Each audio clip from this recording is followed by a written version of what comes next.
Hello guys, good morning. For today's video, sasama tayo guys para kukuha ng mga pinagbalatan ng nyug. Experience na rin. Ito yung mga kagubatan guys na pagmamayari ng mga neighborhood natin. Yan, mga nyug nila. Pangalan ng may-ari ito guys, si Mang Pulding. Yan ang una. Kapitbahay ko to guys, kapitbahay. Ito yung lugar niya.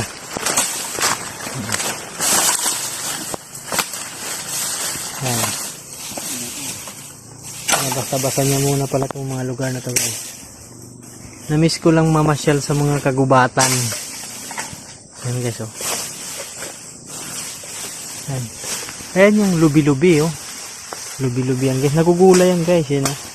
Yung na yan, yung dahon na yan. Nagugulay yan dyan pag nanalbos na siya. Yan siya. So ayan. Ayan guys, no? May mga kakao di siya, may mga tawag nito dalandan. Yan, rambutan din yan guys. Oh. Ay, lansunis pala yan, hindi yan rambutan yan, lansunis. Yan. Kaya tayo sumama dito guys. Manghihingi rin tayo ng mga nyug na may tubo na. Sa susunod na mga araw. Manghingi tayo para makapagtanim din tayo ng nyug again. Kaya dito ako sa kabundukan na masyal.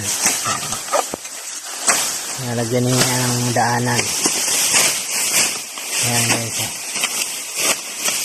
Ayan, mga kawayan yan siya guys. Buho. Buho yan siya no, di ba? Ayan yung buho. Ayan, talas ng mga itak nila guys. Sa akin, sama-sama lang okay, samang pamasyal. Yan. Bakit mo pinurningan yung lansunis mo? Hindi ba namumunga yan? Yung lansunis mo, ba't mo pinurningan? Namumunga na?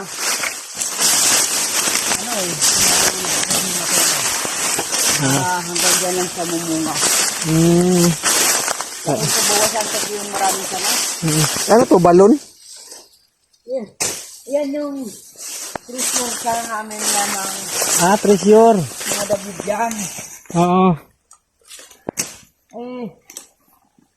Mukhang may magulang kang saging dun yun oh.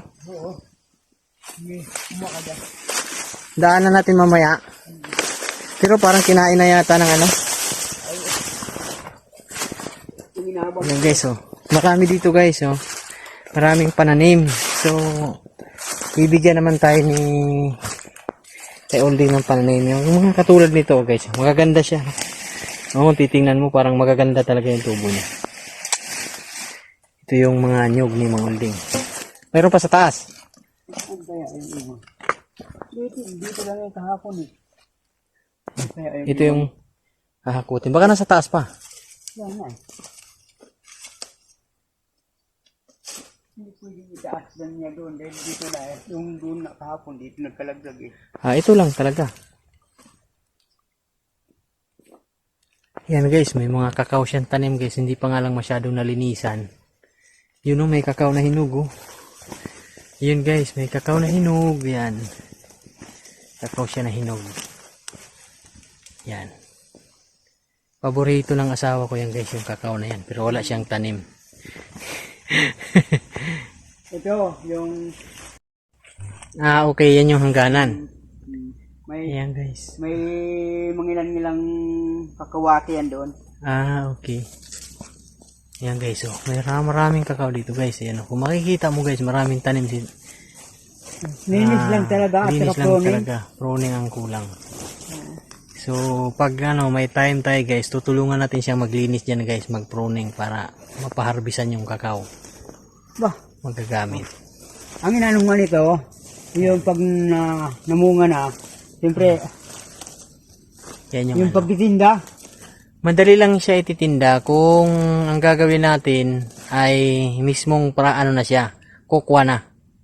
Marunong akong gumawa naman ng ganyan. Bibili lang tayo ng motor niyan para gigipang-giling. Mura lang sa Shopee ang motor. So hindi na natin kailangan bumili ng kape kaya mayroon na tayong sarili. Kung sakasakaling mapasaayos natin yan. Total, magkalapit lang naman tayo ng lugar. Sige, Yan. bumili ka ng para Pabungahin natin yan siya para meron tayo. Kailangan kasing tanggalin yung niyan eh. Katulad nung sanga na yan na malaki. oo. Yan. Kailangan kasing tanggalin yan siya para mamunga yung nasa baba. Purningan talaga siya. Ang kwan dyan, mari, mga 2 metro ang taas. Ganun lang talaga dapat. Kasi inano kami yan ng taga-kukuha foundation. Okay, sige guys, update ko na lang kayo mamaya. Ito yung hahakutin namin, oh. Tulungan natin si tatay maghakot ng nyug. Yan. Pinagbalatan para maibalik. Malamang nasa mga 10 piso ang isa nito guys, o 15. 15 to. 15.